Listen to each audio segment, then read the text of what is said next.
अस्सलाम वालेकुम। कभी सोचा है कि चैट जीपीटी आखिर काम कैसे करता है? आप में से ज़्यादा नहीं तो एटलीस्ट 70% लोग आज के टाइम पे चैट जीपीटी का इस्तेमाल कर रहे होंगे, लेकिन बहुत कम लोग ये जानते हैं कि चैट जीपीटी काम कैसे करता है और कैसे ये आपकी और मेरी क्यूरीज को, क्वेश्चंस को इतना एफिशिएंटली आंसर करता है। बिल्कुल ऐसे लगता है जैसे हम किसी इंसान से बात कर रहे हैं। वो बुक्स जिन्हें लिखने में हफ्ते, महीने या साल भी लग सकते हैं, चैट जीपीटी सिर्फ कुछ ही सेकंड्स में लिख देता है।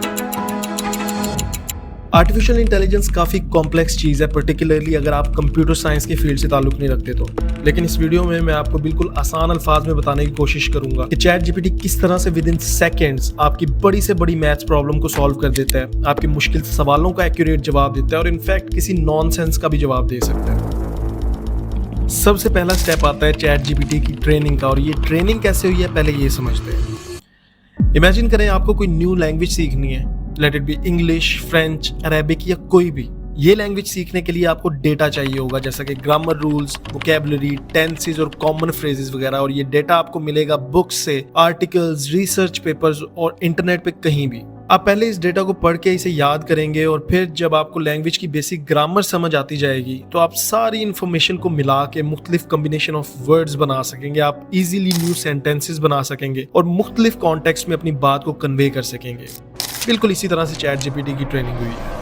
ओपन एआई के एक रिसर्च पेपर के मुताबिक रफली 300 बिलियन के करीब डॉक्यूमेंट्स का डेटा यूज किया गया है चैट जीपीटी के मॉडल को ट्रेन करने के लिए, और ये सिर्फ प्लेन टेक्स्ट था, यानी इसमें कोई इमेजेस, वीडियोस या किसी भी तरह का कोई ग्राफिकल डाटा नहीं था। तो खुद अंदाजा लगा लें कि कितना मैसिव डाटा होगा। यहाँ एक और बात बहुत इंपॉर्टेंट है कि किसी भी आर्टिफिशियल इंटेलिजेंट मॉडल को ट्रेन करने के लिए 3 अप्रोचेस इस्तेमाल होती हैं: सुपरवाइज्ड, अनसुपरवाइज्ड और रीइंफोर्समेंट लर्निंग। और चैट जीपीटी अनसुपरवाइज्ड लर्निंग की एक एप्लीकेशन है। यहाँ तक तो ट्रेनिंग के लिए डेटा इकट्ठा हो गया और अब ट्रेनिंग प्रोसेस स्टार्ट होता है, जहाँ चैट जीपीटी एक आर्किटेक्चर यूज करता है जिसे ट्रांसफॉर्मर कहा जाता है, और जीपीटी में टी ट्रांसफॉर्मर की ही एब्रिविएशन है।